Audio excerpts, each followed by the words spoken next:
સ્વાગત છે આપણી સૂર્ય કિચનમાં। આજે આપણે બનાવશું કાચી કેરીનું શરબત।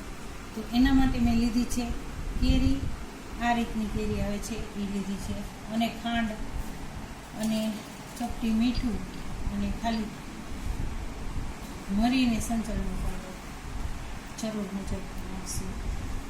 ન નાખવો એક ટીપ કરી શકો છો। તો સૌથી પહેલાં આપણે કેરીને સુધારી નાખશું।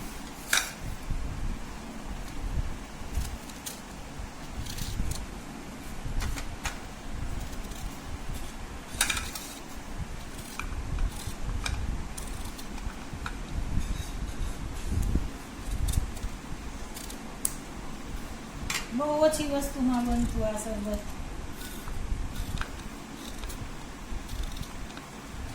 ઉનાળામાં ઠંડક આપે છે।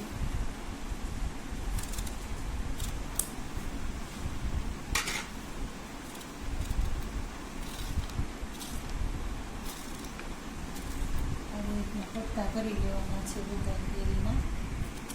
કેરીના ટુકડા થઈ ગયા છે। હવે આપણે આ મિક્સર જારમાં નાખી અને ક્રશ કરી લઈશું બધા ટુકડાને। આ એક કેરીના ટુકડા છે, 250 ગ્રામ કેરીના। તો આપણી કેરી ક્રશ થઈ ગઈ છે। હવે એમાં ખાંડ નાખી દઈશું અને ક્રશ કરી લઈશું। થોડી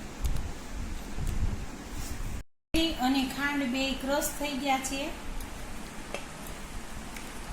સેજ પાણી નાખ્યું હતું, થોડું ક્રશ કરવા દીધું।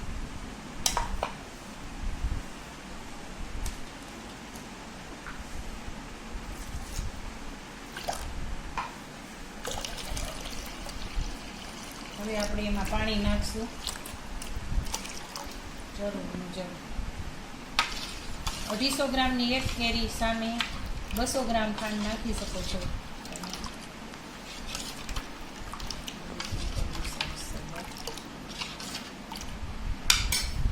હવે આપણે એમાં કલર નાખશું।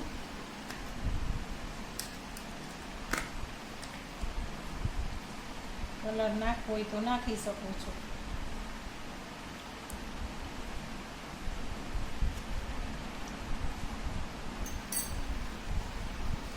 આમાં આપણે વરિયાળી નાખીએ તો વરિયાળીનો સ્વાદ આવે, કેરી શેરડીના રસ જેવો, એટલા માટે વરિયાળી નથી નાખી।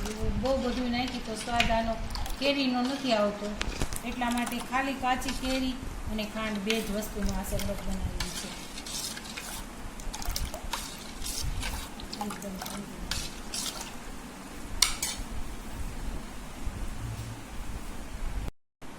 પાણી નાખ્યું છે। હવે 1 લીટર પાણી નાખ્યું છે। 250 ગ્રામ કેરી, 250 ગ્રામ ખાંડ ને 200 ગ્રામ અથવા 250 ગ્રામ જેટલું ગળ્યું ખાતા, ચપટી મીઠું અને આ સંચળ ને મરી પાવડર। બિલકુલ સહેલી રીતે બનતું આ શરબત ઉનાળામાં ખૂબ જ ઠંડક આપે છે, એનર્જીથી ભરપૂર। હવે આપણે સર્વ કરશું, અને ગાળા વગર સર્વ કરીએ તો વધારે મજા આવે છે પીવામાં।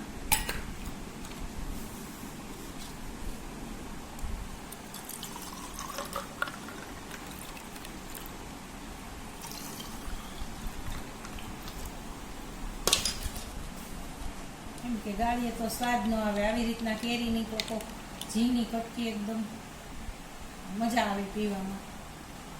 તો તૈયાર છે આપણું આ કાચી કેરીનું શરબત। આ રેસીપી ગમે તો શેર કરજો, સબસ્ક્રાઈબ કરજો।